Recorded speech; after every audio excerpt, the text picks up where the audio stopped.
त्रिभुज के सभी भुजा इस त्रिभुज के सभी भुजा के बराबर हो, ठीक है, और इसके सभी कोण के बराबर हो। इस नियम को हम लोग कहते हैं सर्वांग सम, यानी सब कुछ बराबर हो रहा है, ठीक है। लेकिन हम लोग समरूप ऐसे कहते हैं जैसे अभी बताए तीनों का कोण, ठीक है, और तीनों का भुजा का अनुपात बराबर हो तो वो समरूप हो जाता है, क्लियर है, ठीक। तो अब यहाँ पे अपने लोग को समझना है ये समरूप, अपने लोग को क्या करना है तो समरूप सिद्ध करना है।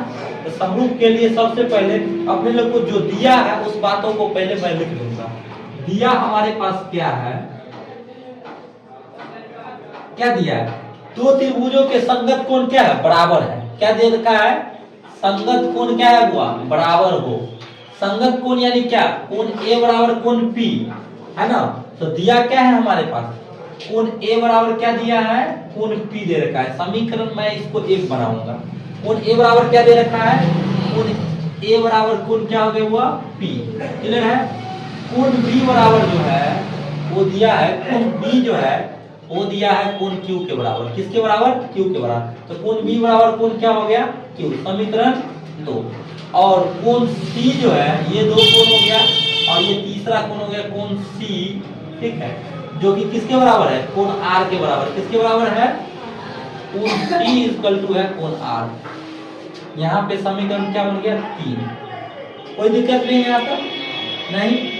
अब ध्यान दो, इसको हमें सिद्ध करने के लिए क्या क्या करना पड़ेगा वो हम लोग, तो पहले सिद्ध जो करना है वो बात मैं लिख दूंगा। सिद्ध जो करना है वो समझ लो, सिद्ध करना है, ये देखो सिद्ध हमें क्या करना है, सिद्ध हमें ये करना है जो ए बी क्या है भाई, जो ए बी बट्टे में पी क्यू क्या है, पी क्यू बराबर बी सी, BC बट्टे में QR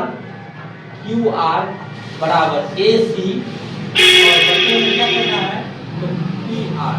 ये हमें क्या करना है, प्रूव करना है ना।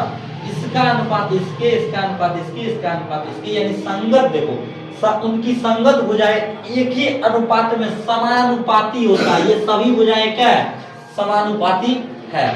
ये अगर हो जाता है तो अपने लोग ये समझ जाएंगे जो भाई एंगल समरूपता पढ़ने से ये दोनों डायग्राम क्या है हुआ, समरूप है, क्लियर है। तो इसको सिद्ध करने के लिए देखो, अब कुछ जितने भी पढ़ने से रिलेटेड क्वेश्चन होते हैं सभी में कुछ ना कुछ अपने लोग क्या करते हैं तो कंस्ट्रक्शन करते हैं। कंस्ट्रक्शन यानी रचना करते हैं, ठीक। तो हम इस त्रिभुज में भी क्या करेंगे, इसको सिद्ध करने के लिए रचना करने वाले हैं। क्या करने वाले हैं, रचना। देखो रचना जो करने वाले हैं वो हम लेंगे PQ पर, कथी पर हुआ, PQ पर, है ना, एक बिंदु D। PQ पर एक बिंदु क्या लिए, D, और PR पर एक बिंदु E। क्या लेंगे हुआ, E। तो देखो अपने लोग लिखेंगे जो दिए, PQ पर बिंदु D वो PR पर बिंदु क्या है, E, है ना, लिया, है ना। जो ध्यान दो बिंदु E है ना, देखो PQ पर बिंदु D और PR पर बिंदु E को मिलाया। क्या किया, मिलाया, रेखाखंड DE प्राप्त हुआ। क्या हुआ, प्राप्त हुआ रेखाखंड अपने लोग को क्या प्राप्त हुआ, D। देखो PQ पर बिंदु D और PR पर बिंदु E को मिलाया, रेखाखंड D प्राप्त हुआ। क्या प्राप्त हुआ D, यानी रेखाखंड एक प्राप्त हो गया अपने लोग के पास, D प्राप्त हो गया। ये अपने लोग क्या किए, कंस्ट्रक्शन किए हैं कंस्ट्रक्शन। अब यूज समझो, यहाँ पे अपने लोग को चाहिए क्या, तो देखो एक्चुअल में जो है ये बात अपने लोग कर दिए, और इसी पे एक बात और लिखना होगा, इसमें एक बात और लिखना होगा, जो AB है ना हुआ, AB रचना नंबर ये एक था। अब दूसरे नंबर में ध्यान दोगे तुम लोग, तो AB बराबर होगा, लिए हैं कभी क्या हुआ PD समीकरण मान लेते 3 तक बनाए ना, समीकरण एक क्या बना दो 4 और AC है ना हुआ AC बराबर लिए हैं PE, क्या ले लिए हुआ PE और क्या लिए है E, किधर है देखो AB बराबर लिए है PD, यानी देखो ये जो AB हो जाए वो PD के बराबर ले लिए है रचना में, और AC ये बराबर ले लिए हैं PE के, क्लियर है। तो ये दोनों क्या ले लिए हैं हमने ऐसा करके ले लिया है ना। अब हमें क्या करना है सो समझना है हम लोगों को, तो करना ये है हमको, ठीक है। अब ये छोटे वाले जो त्रिभुज है इन त्रिभुज को हमें इन त्रिभुज में कंपेयर करना है पहले, इन दोनों त्रिभुज में मैं पहले क्या करूंगा कंपेयर करूंगा, उसके बाद मैं इससे क्या करूंगा आगे बढ़ूंगा। समीकरण यहाँ पर क्या दे दूंगा मैं 5, समीकरण कैसे दे देंगे 5। अब देखो समीकरण यहाँ 4 हो गया और यहाँ पे समीकरण कितना हो गया 5 हो गया। अब यहाँ पे तुम गौर करोगे देखो AB बराबर PD था, AB बराबर PD और AC बराबर P, AC बराबर क्या है P। एक चीज अपने लोग कर सकते हैं, वो क्या कर सकते हैं पता है, एक चीज ये कर सकते हैं जो अपने लोग इस त्रिभुज के सर्वांगसम सिद्ध कर सकते हैं। सर्वांगसम सिद्ध करने के लिए तुम लोगों को 9th में बताया था जो एक्चुअल में किसी त्रिभुज के दो संगत भुजा बराबर हो और एक कोण बराबर हो जाए तो उस त्रिभुज को हम लोग सर्वांगसम कह सकते हैं SAS नियम से, है ना। तो हम इनको और इनको पहले क्या सिद्ध करेंगे सर्वांगसम सिद्ध करेंगे, और जब ये दोनों सर्वांगसम होगा तो ये कोण भी दोनों का क्या होगा बराबर होगा, सभी त्रिभुज दोनों त्रिभुज का, है ना। तो अपने लोग देखो अपने लोग कहेंगे त्रिभुज ABC क्या है त्रिभुज ABC वो त्रिभुज PDE में, है ना। देखो त्रिभुज ABC और त्रिभुज कथी में हुआ PDE में, अपने लोग क्या करेंगे तो ये मान के चलेंगे तो एक्चुअल में जो है समीकरण देखो समीकरण 4 समीकरण 5 देखो समीकरण 4 में देखो AB बराबर PD है, समीकरण 5 में देखो AB बराबर PD मतलब AB है ये बराबर है PD का, इन दोनों त्रिभुज की बात चल रहा है PDE की बात चल रहा है, देखो PDE की बात चल रहा है देखो E भुजा इस भुजा के बराबर है, ये समीकरण 4 में है, समीकरण 5 में देखो ये भुजा इस भुजा के बराबर है, ये देखो समीकरण 5 में है। और समीकरण तुम लोग गौर से देखो इसको एक को समीकरण 1 को देखो तो कह सकते हैं ये समीकरण कते से हुआ समीकरण 1 समीकरण 4 व समीकरण 5 से कह सकते हैं कि नहीं कह सकते, समीकरण 5 से, ठीक है।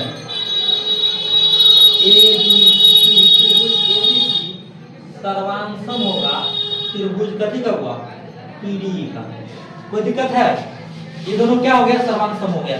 सर्वांगसम होने का कौन से कसौटी से सर्वांगसम हो गया तो SAS देखो ये भुजा ये कोण बीच वाला और ये भुजा ये कोण या ये बीच वाला भुजा क्या हो गया सर्वांगसम हो गया, क्लियर है। अब ये जो सर्वांगसम हो गया अपने लोग एक बार अब ध्यान दोगे जब ये त्रिभुज सर्वांगसम हुआ ना तब ये कोण जो है वो इस कोण के बराबर हो गया और ये कोण भी इस कोण के बराबर हो जाएगा, ठीक है। क्योंकि समांतर सर्वांगसम त्रिभुज के सभी कोण भी आपस में क्या होते हैं बराबर होते हैं, ठीक है। तो अपने लोग का कोण B बराबर कोण D हो जाएगा ये वाला कोण, है ना। और कोण C बराबर कोण E हो जाएगा ये वाला कोण हो जाएगा ना कोण, देखो कोण B बराबर क्या हो गया कोण D, ठीक है। और कोण C बराबर क्या हो गया कोण E हो जाएगा। तो कोण अपने लोग कहेंगे कोण CPCT से कहेंगे अपने लोग, ठीक है। कोण B बराबर कोण कथी हुआ D, कोण B बराबर में कोण D, ठीक है, कॉमा कोण C बराबर में कोण E, कोण C बराबर में कोण E, ठीक है। कथी से तो CPCT से, CPCT संगत कोण है ना, संगत कोण बराबर होंगे ना है ना। तो सर्वांशम चतुर्भुज के संगत कोण क्या होते हैं, बराबर होते हैं। अब जब ये बराबर हो गया तुम लोग गौर करोगे यहाँ पे देखो, ये भुजा इसके बराबर था, क्लियर था, तभी अपने लोग यहाँ देखे हुए हैं समीकरण कितने में, बी क्यू के बराबर है, बी क्यू के बराबर है, समीकरण कितने में, 2 में, है ना। देखो अब देखो सी आर के बराबर, सी आर के बराबर है ना। तुम लोग गौर कर सकते हो, ऐसे में अपने लोग ये भी कह सकते हैं ना जो क्यू डी के बराबर है, क्यों, क्योंकि देखो बी के बराबर डी है, अब बी के बराबर ही क्यू है, क्लियर है, इसका मतलब ये दोनों भी तो बराबर है, ऐसे समझे। अब देखो सी के बराबर ई है, अब उसके बाद सी के बराबर आर भी तो है, तो इन्हीं के बराबर ये भी है, इन्हीं के बराबर ये भी है, इसका मतलब ये दोनों भी तो आपस में बराबर है, समझ में आ रहा है ना। तो जब ये दोनों, अगर ये इसके बराबर और ये इसके, ये दोनों के बराबर ये है ना, और सी इन दोनों के बराबर है, इसका मतलब आपस में भी ये दोनों बराबर है ना। और जब आपस में ये दोनों बराबर है तब हम लोग क्या देखे थे, जो 9th में एक प्रमेय था जिसमें एक रेखा पर, जैसे मान ले दो समांतर रेखा है, क्या हुआ, दो समांतर रेखा पर स्थित जो कोण होते हैं वो क्या होते हैं, बराबर होता है। इसका मतलब है ये जो रेखा है डीई, रेखाखंड जो डीई है और ये जो क्यूआर है, ये दोनों समांतर है ना, तभी तो ये दोनों कोण बराबर है। बात समझ में आ रहा है ना। ये अपने लोग किस में, 9th में देखे थे, है ना। तो एक्चुअल में ये जो समांतर रेखा है, इन्हीं के, इन पे जो ये जो रेखा डाला गया है, यही इसीलिए तो ये दोनों बराबर है, एकांतर कोण है, समझ आ रहा है ना। तो ये दोनों कोण बराबर है, जैसे ये और ये बराबर है, ये और ये बराबर है, क्लियर है। तो एक्चुअल में अपने लोग अब यहाँ पे कह सकते हैं, अतः ठीक है,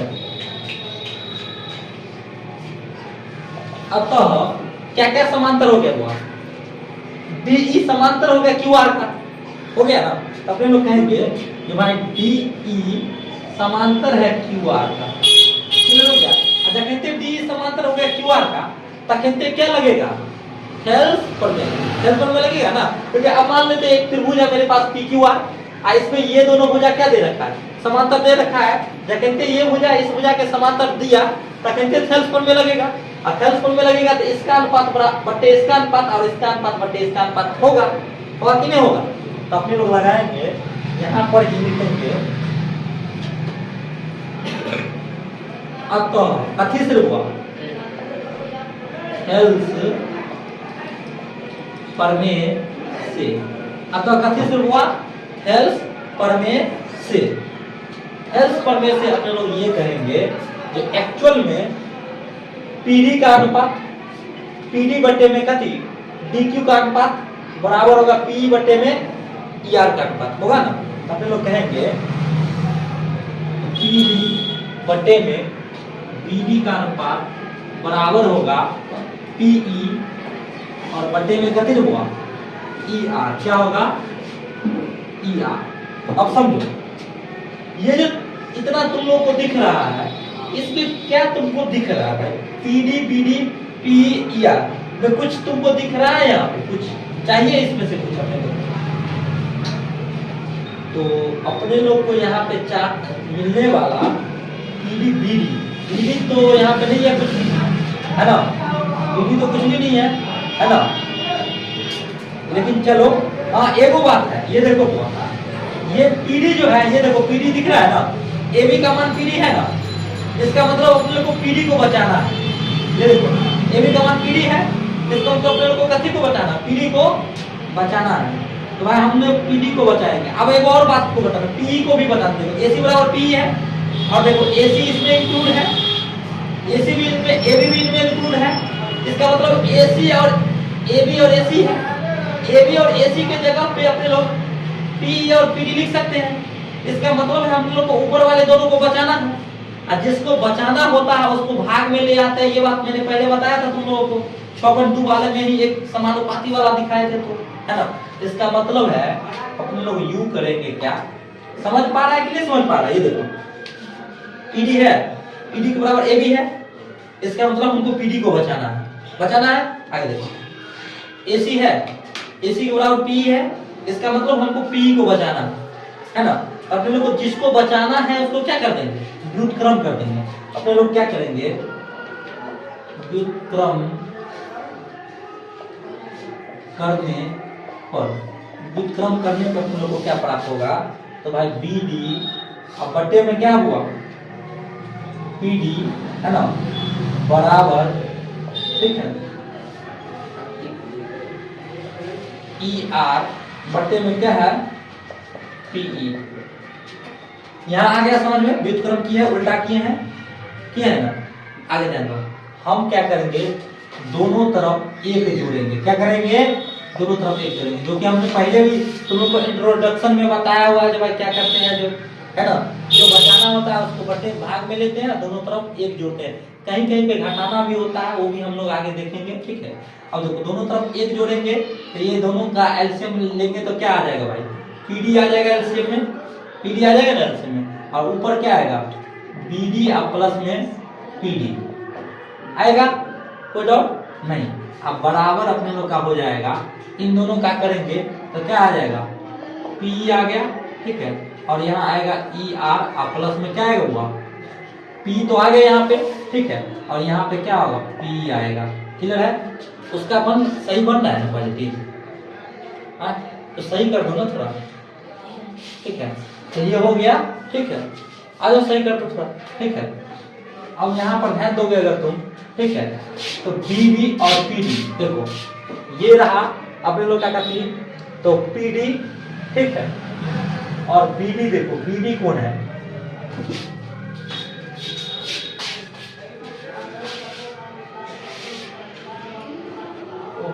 तो एक सेकंड यहाँ बीडी नहीं होता भाई, यहाँ पे कुछ अपने लोग फोल्ड कर दिए हैं, यहाँ पे बीडी नहीं होता।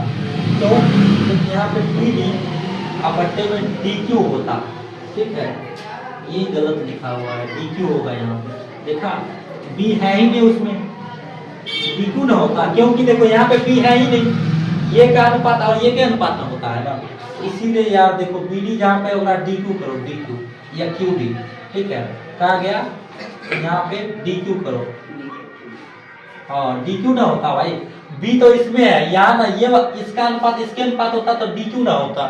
तो देखो यहाँ ध्यान देने वाली बात है, वही छोटा छोटा चीज ध्यान दोगे, ठीक है।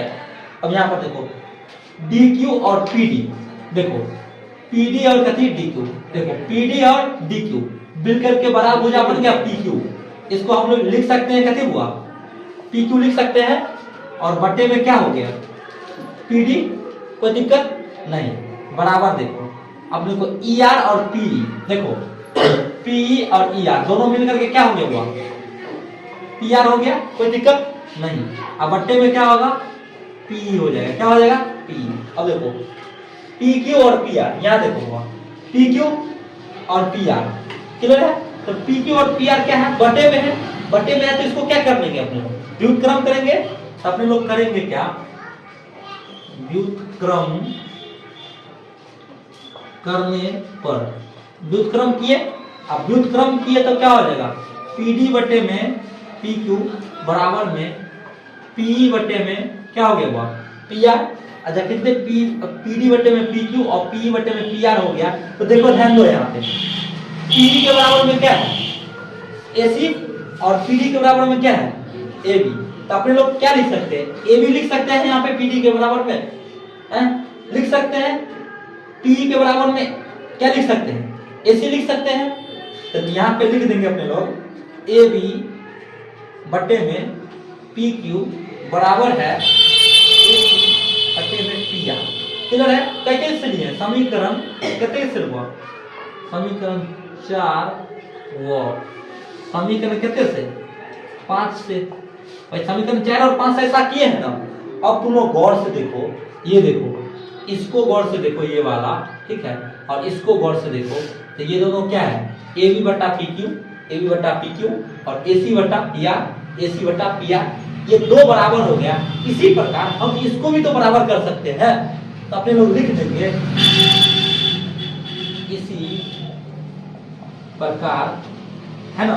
अपने लोग ये भी कह सकते हैं, जो ये जो है ए बी बट्टे में कितने हुआ?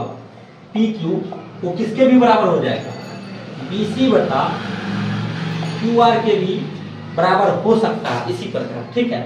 अतः क्या कहेंगे? अतः क्या हो रहा है आपने लोग ए बी बटे में पी क्यू बराबर बी सी बटे में क्यू आर बराबर में क्या होगा हुआ ए सी बटे में पी आर होगा। देखो प्रूव हो गया।